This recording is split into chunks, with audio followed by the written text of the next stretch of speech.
Voilà des mois qu'ils sont sur le pont, aux côtés du président de la République. Nous aurons pour un conseil avec plusieurs points à l'ordre du jour, évidemment un point sur la situation épidémiologique. Des ministres mis à l'épreuve dans cette crise sanitaire, à commencer par le chef du gouvernement. Alors que le président Macron doit annoncer demain un allègement du confinement, Jean Castex n'a cessé d'appeler à la prudence ces derniers jours, malgré des chiffres sanitaires en amélioration. Je ne voudrais pas, je le dis devant votre commission, que l'annonce d'une amélioration qu'on constate, on va tous s'en réjouir, c'est l'objectif même des mesures qui ont été prises. Mais il ne faudrait pas qu'elle laisse à penser qu'on pourrait baisser en quoi que ce soit la garde. Celui qui avait été surnommé Monsieur Déconfinement lors de la première vague se sait attendu au tournant maintenant qu'il est Premier ministre. En privé, il aurait même reconnu des ratés stratégiques lors du relâchement général l'été dernier. On a déconné collectivement. Ne pas répéter donc les éventuelles erreurs du passé et négocier au mieux ce nouveau virage de la politique sanitaire du gouvernement. Mais les contraintes imposées sont parfois difficiles à faire respecter.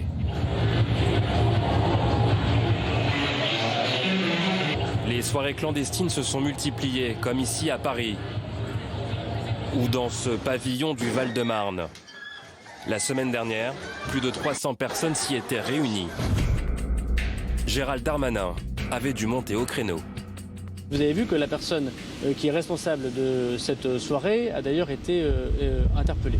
Je demande à chacune et à chacun d'avoir un comportement individuel qui est un comportement de citoyen, parce que chaque comportement qui n'est pas de citoyen peut tuer. Aux citoyens, le président devrait annoncer demain un assouplissement en 3 étapes. La première serait la réouverture des commerces dès ce week-end, avec une inquiétude en moins pour eux et le ministre Bruno Le Maire.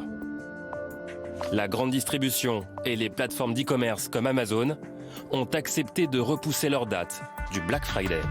C'est une victoire de Bruno Le Maire qui montre que la détermination politique et le volontarisme permet de faire bouger les lignes. Nous sommes le seul pays au monde qui va déplacer le Black Friday et c'était important pour les petits commerçants et pour les grandes fédérations et les grands magasins. Donc nous avons su faire bouger les lignes et nous avons obtenu le support des grandes plateformes numériques. Une victoire revendiquée, mais les ministres sur le pont restent sous tension, à l'image d'Olivier Véran. Il y a quelques jours à l'Assemblée, les députés votent le prolongement de l'état d'urgence sanitaire jusqu'au 14 décembre et non jusqu'au 16 février comme le souhaitait le gouvernement. Le ministre de la Santé rappelle son quotidien et laisse éclater sa colère. Dans la première chambre, il y avait un jeune homme de 28 ans, en coma, intubé, ventilé, avec pas loin de 10 pouces seringues pour pouvoir à la fois l'alimenter et lui fournir les médicaments essentiels pour le maintenir en vie. Dans la deuxième chambre, il y avait un homme en surpoids âgé de 35 ans. C'est ça la réalité, mesdames et messieurs les députés. Si vous ne voulez pas l'entendre, sortez d'ici. Elle est là la réalité de nos hôpitaux. Elle est là la réalité de nos hôpitaux. C'est ça la réalité de nos hôpitaux. Vous êtes en train de débattre de sujets alors que nos soignants se battent pour sauver des vies de cette manière-là dans nos hôpitaux.